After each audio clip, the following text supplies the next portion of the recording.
الله وبركاته. الحمد لله وكفى وسلام على حبيبه المصطفى. ما بعد فأعوذ بالله من الشيطان الرجيم. بسم الله الرحمن الرحيم. إن الله وملائكته يصلون على النبي يا أيها الذين آمنوا صلوا عليه وسلموا تسليما. اللهم صل على سيدنا محمد معدن الجود والكرم وآلہ وأصحابہ الکرام وابنہ الکریم وبارک وسلم صلاۃ دائمۃ سرمدا ابدا بحمدہ تعالی و بکرم مصطفیٰ صلی اللہ علیہ وسلم. آج کی شب میں قرآن عظیم کے 21 پارے مکمل ہو چکے ہیں. اللہ عز و جل بقیہ قرآن کے حصے کو صحیح تجوید سے پڑھنے اور آپ سب کو رغبت سے سننے کی توفیق عطا فرمائے. کل کی بھی جو تلاوت ہوئی تھی اس کی تفسیر عرض نہیں کر سکا، اس لیے کہ کل کی شب ہم نے اصحاب بدر رضوان اللہ تعالی علیہ مجمعین کے نام سے محفل کو منسوب کر دیا اور ان کا ذکر خیر کیا گیا. 20ویں پارے میں ہم نے جو تلاوت کی ہے وہ سورہ قصص ہے اور سورہ عنکبوت ہے، اور اس کے بعد آج جو ہم نے 21ویں پارے میں تلاوت کیا ہے وہ سورہ روم ہے، اور پھر سورہ لقمان ہے، اور سورہ سجدہ ہے، اور اس کے بعد سورہ احزاب. یہ اب سورتیں بڑھتی چلی جائیں گی، چھوٹے چھوٹے سورتیں. اس میں ساری سورتوں کی بڑی فضیلت ہے. سورہ قصص جو ہے، قصص قصے کی جمع ہے، واقعات. جیسے میں نے سورہ یوسف کے متعلق آپ کے سامنے عرض کیا تھا، اللہ نے فرمایا نحن نقص علیک احسن القصص، ہم آپ پر ایک بہترین قصہ سناتے ہیں. تو قصص کے نام سے یعنی قصوں کے نام سے پوری ایک سورہ ہے، اور اس میں کون سے واقعات بیان کیے گئے ہیں؟ وہ سیدنا موسیٰ کلیم اللہ علیہ الصلوۃ والتسلیم کی پیدائش سے لے کر ان کے نبوت کے معاملات، اور پھر فرعون کے ساتھ ان کی جو مناظرے، مکالمے، مجادلے ہوئے، ان سب چیزوں کے متعلق اس میں بیان کیا گیا ہے. بات ایسی تھی کہ فرعون، ویسے میں آپ کو بتا دوں کہ فرعون کون ہے. فرعون صرف ایک شخص کا نام نہیں ہے. مصر کا جو بھی بادشاہ ہوتا تھا اس کا لقب فرعون ہوتا تھا. تقریباً 18 یا 19 فرعون آئے ہیں. جو بھی بادشاہ ہوتا تھا اس کا لقب تھا یہ فرعون. اکثر لوگ اس کو نام سمجھتے ہیں. فرعون بادشاہ کو وہاں کے مصر کے، اور نمرود عراق کے بادشاہ کو کہا جاتا ہے، اور ملک روم کا جو بادشاہ ہوتا تھا اس کو قیصر، اور ایران کا جو بادشاہ ہوتا اس کو کسریٰ کہا جاتا. یہ بادشاہوں کے لقب ہوا کرتے تھے، نام الگ ہے ان کے.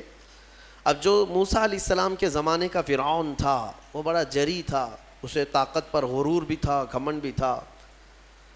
ایسا ہے کہ تقریباً 100 سال تک تو کبھی اس کو سردی بخار بھی نہیں آئے، بیمار کبھی نہیں ہوا. تو آدمی کو جب کوئی تکلیف نہ آئے تو وہ غرور میں بڑھ جاتا ہے، اور اسے ایسا لگنے لگتا ہے کہ میں سب سے پاورفل آدمی ہوں دنیا کا، مجھے کچھ ہو نہیں سکتا. تو یہی فرعون ہے جس نے اپنے زمانے میں یہ اعلان کیا تھا کہ لوگوں میں تمہارا رب ہوں، تمہارا بڑا رب میں ہوں، میری عبادت کرو. بات تو چل رہی تھی، اور لوگوں کو اپنی خدمت پر معمور کرنے کی بجائے اپنی عبادت پر معمور کرتا تھا. ہزاروں لوگ اس کو سجدہ بھی کرتے. ایک دن ایسا ہوا کہ فرعون نے خواب دیکھا، آسمان سے ایک تارا ٹوٹ کر اس کی گود میں گرا یا اس کے محل پہ گرا، اور پھر آگ لگ گئی اس کے محل میں. وہ گھبرا کر کے اٹھا. صبح نجومیوں کو، کاہنوں کو بلایا کہ اس خواب کی کوئی تعبیر صحیح بتا دے.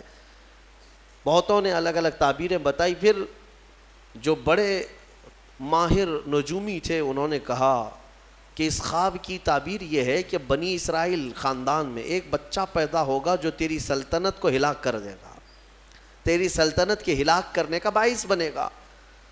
خواب کی تعبیر سننے کے بعد شاہی فرمان جاری کر دیا اس نے کہ بنی اسرائیل میں آج کے بعد جو بھی لڑکا پیدا ہوگا اسے مار دیا جائے گا، کیونکہ وہ بچہ کہیں سلطنت کی ہلاک کرنے والا پیدا نہ ہو جائے. تو یہ اعلان کے بعد بنی اسرائیل خاندان میں جو بھی لڑکا پیدا ہوتا اسے مار دیا جاتا. یذبح ابناءہم ویستحیی نساءہم. قرآن میں ہے، اللہ فرماتا ہے وہ لوگ، یہ فرعون بیٹوں کو ذبح کر دیتا تھا اور لڑکیوں کو زندہ چھوڑ دیتا تھا. 1 سال کے اندر انہوں نے 12,000 بچوں کو ذبح کیا. پیدا ہوتے ہی قتل کر دیتے تھے. لڑکے کو زندہ رہنے کا حق نہیں تھا, صرف ڈر تھا. یہ وہ زمانہ ہے جب موسیٰ علیہ الصلوۃ والتسلیم کی ابھی ولادت نہیں ہوئی, ولادت سے پہلے اتنے بچے مارے گئے. پھر اس کے درباریوں نے اس سے ریکویسٹ کیا کہ اگر ایسے سب مار دیے جائیں تو آپ کی خدمت کے لیے بچے کہاں سے ملیں گے, جوان کون ہوگا؟ تو پھر 1 سال مارا جاتا, 1 سال چھوڑا جاتا, جیسے کورونا میں تخفیف دی جاتی ہے نا, ہاں, کہ صبح 6 بجے سے لے کر شام 6 بجے تک پابندی, 6 بجے کے بعد, یا پھر شام کے 6 بجے سے پابندی لگ جاتی ہے. بھائی 24 گھنٹے تو آنا ہی آنا ہے. وہ جو بچہ پیدا ہونا ہے وہ سال بھر یا دوسرے سال کبھی بھی پیدا ہوگا, لیکن اس زمانے کا بھی یہی قانون تھا جو کورونا کا ہے, کہ 1 دن چھٹی اور 1 دن ڈیوٹی. تو 1 سال نہیں مارا جائے گا اور 1 سال مارا جائے گا. اب یہ کیسے یقین کے ساتھ کہہ سکتے ہیں کہ جس سال نہیں مارا جا رہا ہے اس سال پیدا نہیں ہوگا بچہ؟ خیر, یہ دنیا کی لاجک ہے, ہمیں نہیں سمجھ میں آتی. یہ ان کی تھیوری ہے, ہمیں نہیں سمجھ میں آتی. سیٹرڈے سنڈے کو کیوں چھٹی ہوتی ہے کورونا کی, یا پھر رات کے بعد کیوں پابندی ہوتی ہے, ایک الگ مسئلہ ہے. تو 1 سال چھوڑا جاتا, 1 سال مارا جاتا. اتفاق ایسا کہ جس سال مارا جانے والا تھا اسی سال موسیٰ علیہ السلام کی پیدائش ہوئی. ان کی ماں حاملہ تھیں اور پیدا ہونے کا وقت جب قریب آیا تو اللہ تبارک و تعالیٰ جسے جہاں چاہے بچائے, ہاں, جس انداز میں چاہے وہ اللہ تعالیٰ حفاظت فرماتا ہے. تو موسیٰ علیہ السلام کی ماں کے دل میں اللہ نے بات القاء کی کہ تہخانے میں چلی جائیں. وہ تہخانے میں گئیں, بچے کی ولادت ہوئی, لڑکا پیدا ہوا. اب وہ گھبرا گئیں کہ یہ سال مارے جانے والا ہے, اور وہ بنی اسرائیل خاندان سے تھیں کہ میرا بچہ مارا جائے گا, قتل کر دیا جائے گا. تو اللہ تبارک و تعالیٰ نے ان کے دل میں یہ بات القاء کی کہ ایک صندوق لے لو لکڑی کا, اور اس میں اس بچے کو ڈال کر دریا میں بہا دو. بھلا کوئی ماں کیسے بہائے گی؟ لیکن اللہ تعالیٰ فرماتا ہے وَرَبَطْنَا عَلَىٰ قَلْبِهَا, ہم نے ان کے دل کو مضبوط کر دیا تھا. جب اللہ تعالیٰ کسی کے دل کو مضبوط کرتا ہے تو بڑے بڑے کام کر جاتا ہے. ان کی ماں صندوق میں رکھ کر کے بچے کو ایک دریا کے کنارے ڈال دیتی ہیں, بہا دیتی ہیں, اور اپنی بڑی بیٹی کو کہتی ہیں کہ دیکھتے رہنا یہ صندوق کہاں جاتا ہے. موسیٰ علیہ السلام کی جو بڑی بہن تھیں وہ دیکھتی ہوئی جا رہی تھیں اس صندوق کے پیچھے. صندوق بہتے بہتے بہتے ایک باغیچے کے کنارے لگا. وہ باغیچہ فرعون کا ہی تھا, اور فرعون کی بیوی وہاں پر ٹہلنے کے لیے شام کے وقت آیا کرتی تھی. جب وہ اپنی کنیزوں کے ساتھ وہاں آئی تفریح کے لیے تو ایک صندوق کو اپنے باغیچے کے کنارے لگا ہوا دیکھا. اٹھانے کے لیے کہا, اٹھایا گیا تو نہایت ہی خوبصورت بچہ. اللہ تعالیٰ نبیوں کو خوبصورتی دیا ہی ہوتا ہے. فرعون کے گھر میں کوئی بچہ نہیں تھا, اولاد نہیں تھی. تو فرعون کی بیوی نے اٹھا لیا اور کہا کہ لاؤ یہ بڑا خوبصورت بچہ ہے, حسین بچہ ہے, اور اپنے محل لے آئی. فرعون سے کہا کہ آج سمندر میں, دریا میں بہتا ہوا ایک بچہ کنارے پر آ لگا, میں نے اس کو اٹھا لیا ہے. فرعون نے کہا کہیں یہ بچہ تو نہیں جو میری سلطنت کو ہلاک کرنے کا سبب بنے گا. بیوی نے کہا ایسا کیسے ہو سکتا ہے, وہ تو بنی اسرائیل خاندان میں پیدا ہوگا, یہ تو کسی دریا سے بہتا ہوا آیا ہے, پتہ نہیں کون سے ملک سے آیا, کہاں سے آیا. تو بہرحال اس کی بیوی نے یہ کہا کہ اس کو مت مارو, لا تقتلوه عسى ان ينفعنا او نتخذه ولدا, قریب ہے کہ ہم اس سے فائدہ اٹھائیں گے یا اس کو بیٹا بنا لیں گے. بیوی کی بات پر راضی ہو گیا. فرعون جو ہے بیگم کی بات پر آ گیا اور اس کے بعد رکھ لیا بچے کو. اسی لیے کہا جاتا ہے عورتوں کے مشورے بہت ہی قیمتی ہوتے ہیں. بہرحال عورت کے مشورے پر عمل کرتے ہوئے اس نے رکھ تو لیا بچے کو. اب پرورش کی جب بات آئی, بچے کو دودھ پلانا ہے, تو دایاؤں کو بلایا گیا. شاہی خاندان میں بچے کی پرورش ہو رہی ہے, بہت ساری عورتیں آئیں, دودھ پلانے کی کوشش کرتی رہیں. موسیٰ علیہ السلام کسی کا دودھ نہیں پکڑتے تھے. ان کی بہن وہیں کھڑی تھی. اس نے کہا کہ میں ایک دایا کو جانتی ہوں جس کا دودھ ہر بچہ پی لیتا ہے. اس سے کہا گیا کہ بلا لاؤ. وہ جا کر اپنی ماں کو بلا لائی, اپنی ماں کو لے آئیں, اور ان کی ماں آئیں, موسیٰ علیہ السلام کو اپنے سینے سے لگائی تو دودھ پینے لگ گئے. تو سب میں یہ بات مشہور ہو گئی کہ یہ یہاں کی مشہور دایا ہے, اور یہ خاندان کے اندر رہے گی, شاہی خاندان میں, محل میں رہے گی, اور بچے کو پلانے کی اجرت بھی دی جائے گی، اجرت بھی دی جائے گی۔ فرعون کے گھر میں پرورش بھی اور انہی کی ماں سے دودھ بھی پلانا، پھر پلس اس کی اجرت بھی دلانا، یہ شان ہے رب ذوالجلال کی۔ وہ جہاں چاہے جیسے چاہے پرورش فرمایا، حق کی حفاظت کرنا یہ مولا کی شان ہے۔ حق کی حفاظت وہ ہر زمانے میں کرتا رہتا ہے۔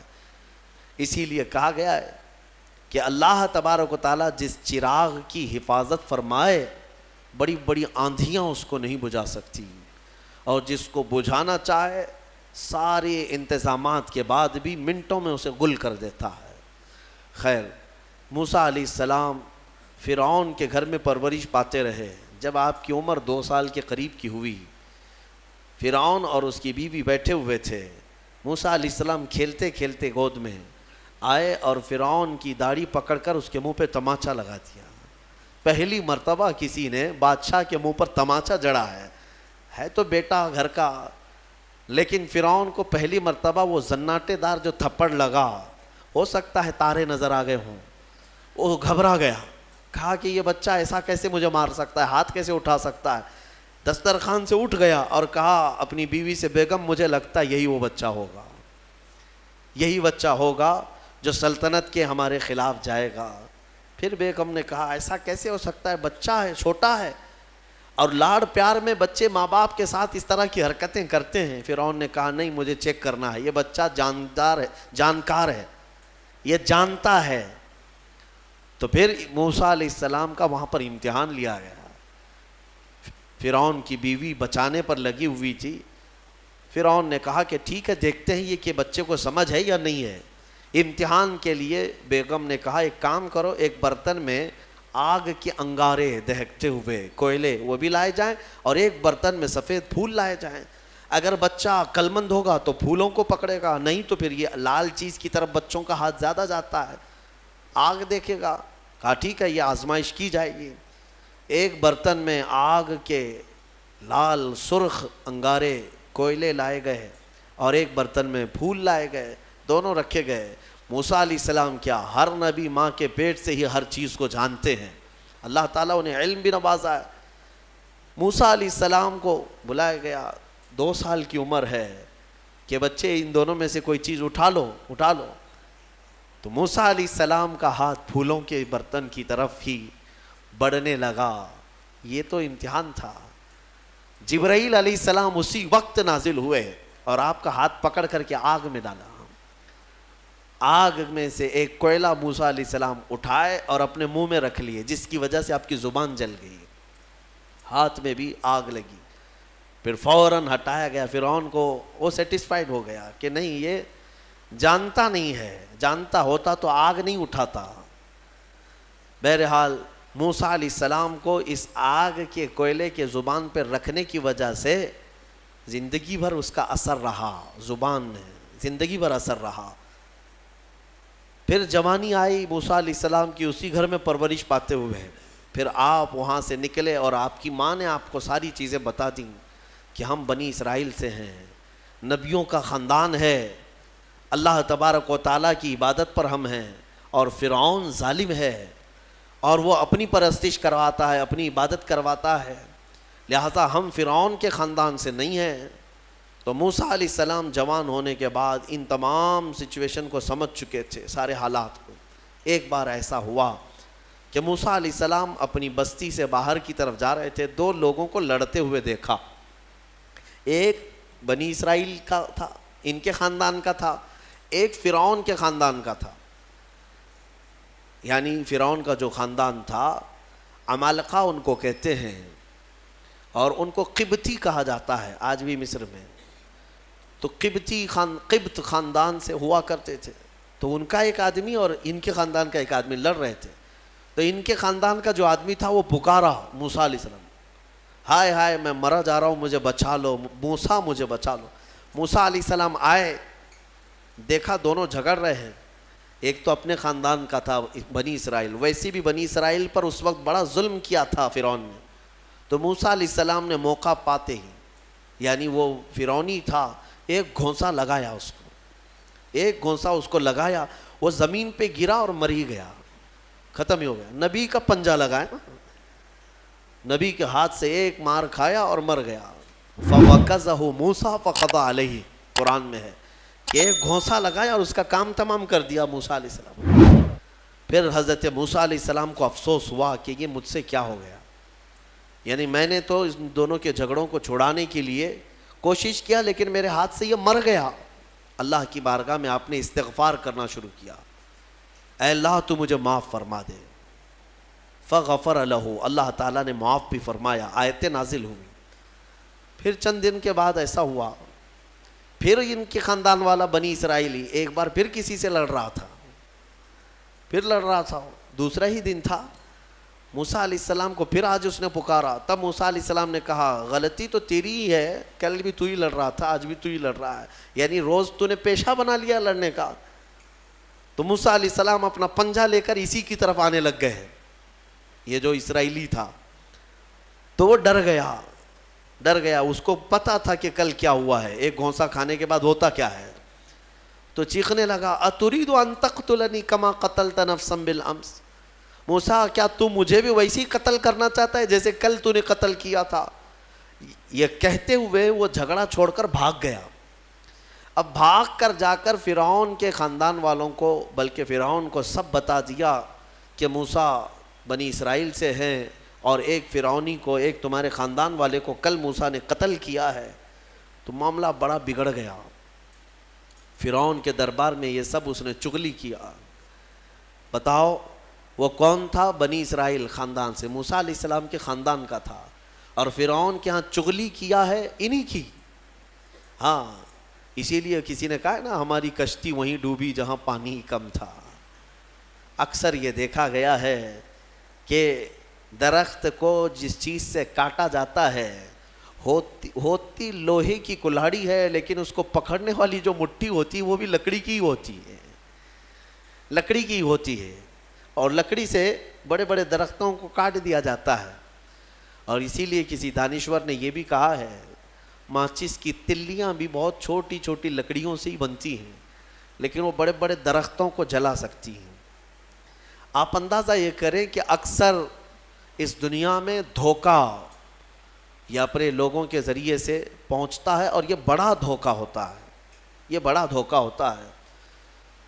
ایمان والوں کو بھی آج تک جس چیز کا سب سے بڑا نقصان اٹھانا پڑا ہے وہ جماعت کے اندر موجود منافقین سے, غداروں سے, منافقین سے, ہر زمانے میں. اس لیے کہ یہ چوہے پتہ نہیں چلتے, گھر کے اندر ہوتے ہیں, ساتھ اٹھتے بیٹھتے ہیں, ساری چیزوں کی خبر دیتے ہیں. میرے عزیزوں, ان تمام چیزوں کے سلسلے میں میں بہت مرتبہ کہہ چکا ہوں, آج بھی میں یہ عرض کرتا ہوں مولا کی بارگاہ میں کہ اے مولا, سب سے پہلے تو ہماری جماعت میں موجود ان غداروں اور منافقین کو بے نقاب کر, انہیں ہلاک و برباد فرما, جن کے ذریعے سے اسلام اور مسلمانوں کو بڑا نقصان ہے. ہمارے حضرت فرمایا کرتے تھے کہ اللہ تبارک و تعالیٰ کافروں پر کبھی بھی مسلمانوں کو غلبہ نہیں دیتا, کبھی نہیں دیتا, مگر یہ کہ کسی مسلمان کے ذریعے سے ہی وہ کافروں پر, مومنین پر غلبہ حاصل کر لیتے ہیں. ہاں, یہ چیزیں دیکھنے کو ملتی ہیں کہ تمہارے گھروں کے پتے وہی لوگ بتاتے ہیں جو آس پڑوس میں ہوا کرتے ہیں. آؤ دوسروں کو بلا کر کے لا کر کے دکھاتے ہیں کہ یہ ان کا گھر ہے, یہ فلاں کا گھر ہے, یہاں سے اٹھائیے, آپ یہاں سے لے جائیے. مومنین کی خبر گیری کرنے والے جو منافق صفت ہوتے ہیں ان کے لیے بڑا دردناک عذاب ہے. ان المنافقین فی الدرک الاسفل من النار, بے شک منافق جہنم کے سب سے نچلے حصے میں رہیں گے. موسیٰ علیہ السلام کی چغلی کیا انہی کے خاندان کا آدمی, فرعون کے ہاں جا کر بتایا. فرعون پوری تیاری کر کے کہا کہ موسیٰ کو پکڑو, اور میں پہلے سے کہتا آ رہا تھا کہ وہی بچہ ہے اور میرا گمان صحیح نکلا. اس بنیاد پر اس نے اپنی بیوی کو سزا دینا شروع کیا, حضرت آسیہ. اس بنیاد پر وہ عذاب اس قدر دیا کہ ان کے ہاتھوں پر میخ مار کر انہیں سلاتا تھا, ان کو بالوں سمیت چھت سے لٹکا دیا جاتا تھا. بہت شدت کی تکلیف دی حضرت آسیہ کو, کیونکہ وہ موسیٰ علیہ السلام پر ایمان لاتی, وہ موسیٰ کے خدا پر ایمان رکھتی تھیں. تو فرعون نے اپنے جاں بازوں کو، اپنے لڑاکوں کو بھیجا کہ موسیٰ کو پکڑو. وہ سب نکلے تو ایک ان کی اچھائی چاہنے والا، ان کا خیر خواہ شہر سے دوڑتا ہوا آیا.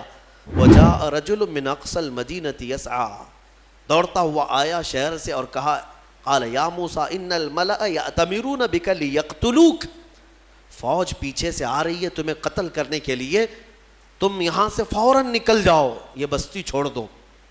حضرت موسیٰ علیہ السلام اس کی بات سن کر کے نکل پڑے. یہ مصر کی سرزمین تھی، چھوڑ کر کے آپ وہاں سے نکلے. فخرج منہا خائفا یترقب، وہاں سے خوف کے عالم میں نکلے تھے. موسیٰ علیہ السلام دوسری بستی پر چلے گئے، ایک ایسی جگہ پر گئے. یہ پورا واقعہ تفصیل سے سورہ قصص میں موجود ہے. ایک بستی پر پہنچے تو وہاں پر دیکھا ہے کہ ایک کنویں پر بھیڑ لگی ہوئی ہے، بہت ساری بھیڑ ہے، پانی کھینچ رہی ہیں. اس میں 2 لڑکیاں دور شرماتے کھڑی ہیں، وہ پانی لینے کے لیے بھیڑ میں نہیں جا پا رہی. تو موسیٰ علیہ السلام بھیڑ کو چیرتے ہوئے آئے اور ان 2 لڑکیوں کے لیے پانی آپ نے ڈول سے نکلوایا. آپ مضبوط تھے، قوی تھے، طاقتور تھے. پانی آپ نے نکالا اور پانی نکال کر ان دونوں لڑکیوں کو دیا. تو وہ جوان لڑکیاں تھیں. انہوں نے کہا کہ چلو، ہمارے باپ اس شہر کے بڑے نیک اور پرہیزگار آدمی ہیں، ہم تمہیں لے کر کے چلتی ہیں اور اپنے باپ سے تمہیں اجرت دلائیں گے. تم دیکھنے میں بڑے اچھے لگتے ہو، اجنبی ہو، مسافر ہو، اجرت دلائیں گے جو پانی تم نے ہمیں ڈول سے کھینچ کر دیا. موسیٰ علیہ السلام ان کی بات پر چل پڑے. کہاں وہ دونوں لڑکیاں اپنے گھر لے آئیں. اپنے گھر لے آئیں تو ان کے والد جو تھے وہ کوئی عام انسان نہیں، وہ حضرت شعیب علیہ السلام تھے، اللہ کے نبی تھے. تو یہ دونوں نبی کی بیٹیاں تھیں. موسیٰ علیہ السلام آئے، پوچھا کہ تمہارے ساتھ کیا ہوا. موسیٰ علیہ السلام نے سارا اپنا واقعہ حضرت شعیب علیہ السلام کے پاس بیان کیا. تو حضرت شعیب علیہ السلام نے کہا، نجوت من القوم الظالمین، تم ایک ظالم قوم سے نجات پا کر کے آئے ہو، رہو ہمارے ہاں، رہو، کوئی حرج نہیں ہے. اب اجرت کیا دی جائے گی تمہیں جو ہماری بیٹیوں کو تم نے پانی کھینچ کر دیا. تو حضرت شعیب علیہ السلام نے کہا، قال احدى ابنتي هاتين على ان قالت احداهما، ان کی بیٹیوں میں سے حضرت شعیب علیہ السلام نے کہا، ہاں میں انی اريد ان انكحك، میں چاہتا ہوں کہ میری دونوں بیٹیوں میں سے ایک سے تمہارا نکاح کر دوں. کس بات پر؟ وہ اجرت کے طور پر نکاح بھی کر دوں گا، اور پلس مہر کیا رہے گا؟ مہر میں یہ رہے گا کہ میرے باغیچہ ہے ایک، اس باغیچے میں 8 سال تک تمہیں رکھوالی کرنی ہوگی. 8 سال تک. حضرت موسیٰ علیہ السلام نے کہا ٹھیک ہے. 8 سال کی بجائے 10 سال موسیٰ علیہ السلام وہیں رہے. شادی بھی ہوئی شعیب علیہ السلام کی بیٹی کے ساتھ، جن کا نام تاریخ میں حضرت صفورہ بتایا گیا ہے. حضرت موسیٰ علیہ السلام کا نکاح ہوا، وہیں رہنے لگے. 10 سال کے بعد موسیٰ علیہ السلام پھر اپنی بیوی کو لے کر، اپنے گھر والوں کو یعنی اپنی اہلیہ کو لے کر نکل پڑے. واپس پھر آپ سفر پر تھے. بیچ راستے میں آپ کو آگ کی ضرورت تھی. کھانا پکانے کے لیے اس زمانے میں ماچس نہیں، لائٹر نہیں، بلکہ ایک درخت کی ٹہنیاں ہوتی تھی، اس کو پتھر سے رگڑتے تھے تو آگ پیدا ہوتی تھی. وہ آگ کی ٹہنیاں، درخت ہی ایک آگ لگنے والا ہوا کرتا تھا. تو موسیٰ علیہ السلام وہ آگ لینے کے لیے پہاڑی پر چڑھے، اور جب وہاں پہنچے تو اللہ نے آپ کو نبوت کی تاج سے سرفراز فرمایا. جبرائیل علیہ السلام آئے اور آپ کو نبوت کے اعجاز سے سرفراز کیا گیا اور اعلان کیا گیا کہ اے موسیٰ، آپ اللہ کے جلیل القدر نبی ہیں اور رسول ہیں. اب آپ جائیں، اپنی اہلیہ کو لے کر واپس فرعون کے پاس جائیے، پھر آنا ہے آپ کو فرعون کی اس بھری سلطنت میں. موسیٰ علیہ السلام پہلے اپنے گھر آئے، اور اس کے بعد حضرت موسیٰ علیہ السلام جب آئے اپنی بیوی کو لے کر، تو اللہ تعالیٰ نے فرمایا اب جاؤ فرعون کے پاس، اس کو ہدایت کی تلقین کرو، تبلیغ کرو، اس سے کہو کہ اللہ وحدہ لا شریک کی عبادت کرے. لیکن جانے سے پہلے موسیٰ علیہ السلام کو اللہ نے ایک اور ٹریننگ سے گزارا. آپ کے ہاتھ میں ایک لکڑی ہوا کرتی تھی، چھڑی، جو آپ کا عصا تھا. اللہ نے فرمایا اے موسیٰ، اس لکڑی کو زمین پر چھوڑو. آپ نے زمین پر چھوڑ دیا.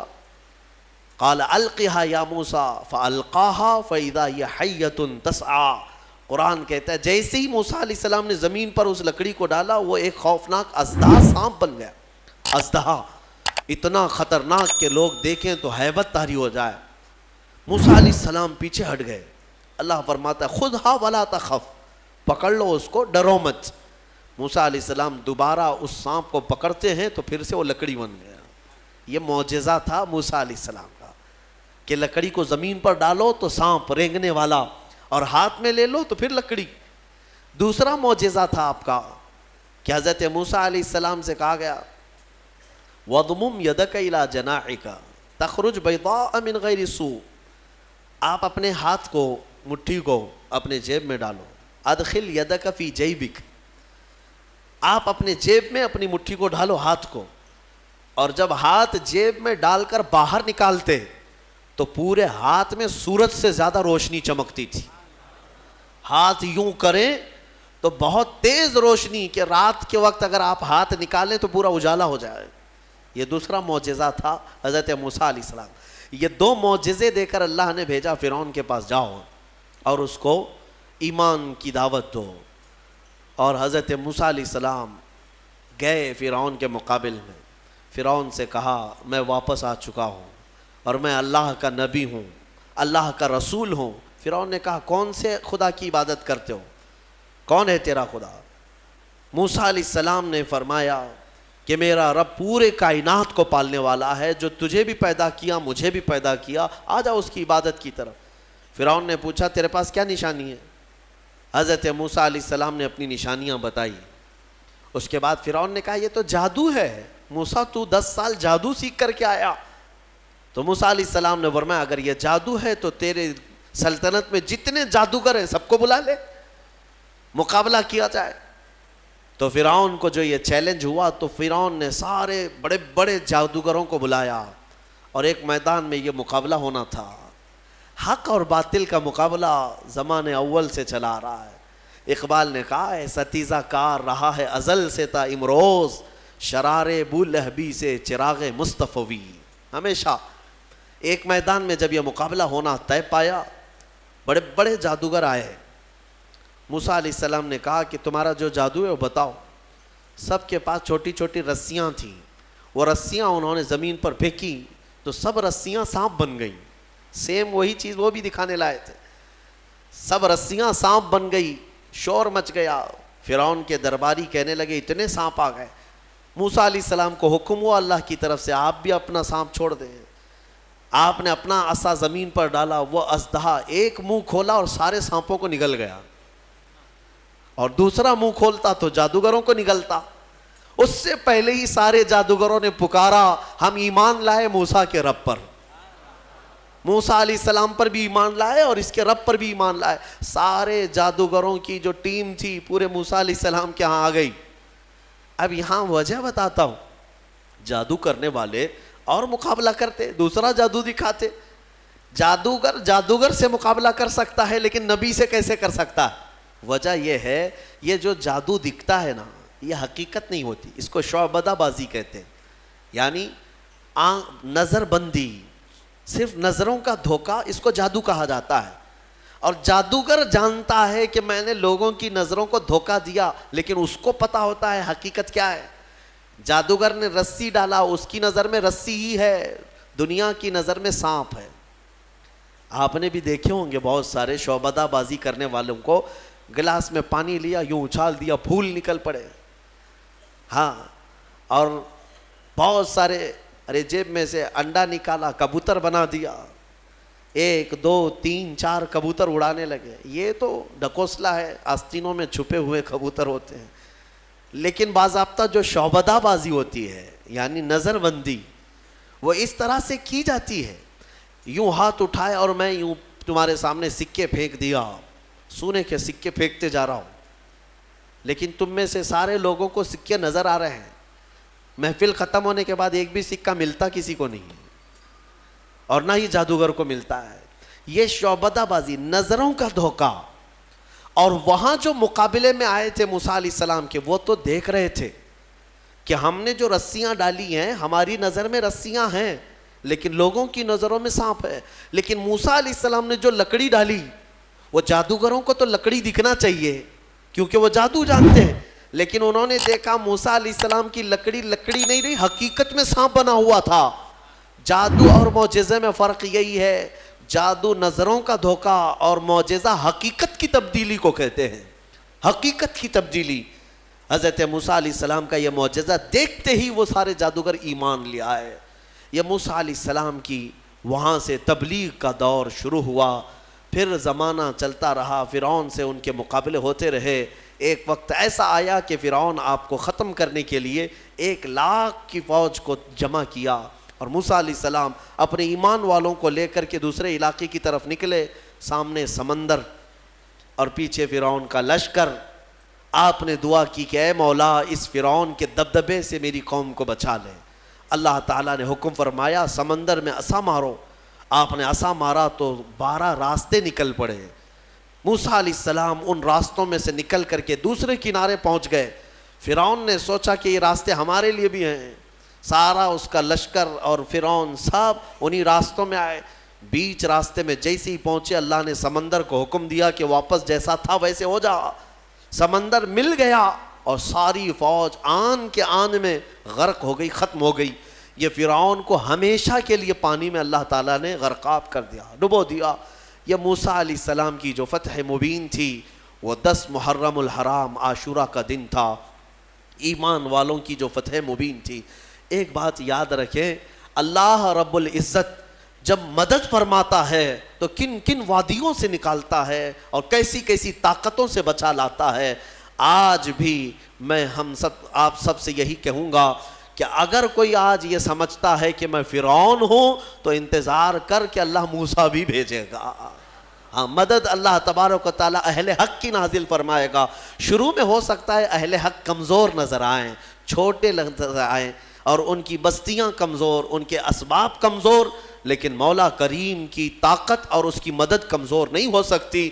آج جو حکومتیں ہیں یہ تو میرے عزیزو فرعون کے سامنے لونگ الائچی کے برابر بھی نہیں ہیں. اس کے پاس جو تھی طاقتیں, اس طاقت کے سامنے ان کی جو طاقتیں ہیں وہ لونگ الائچی کے برابر بھی نہیں ہے.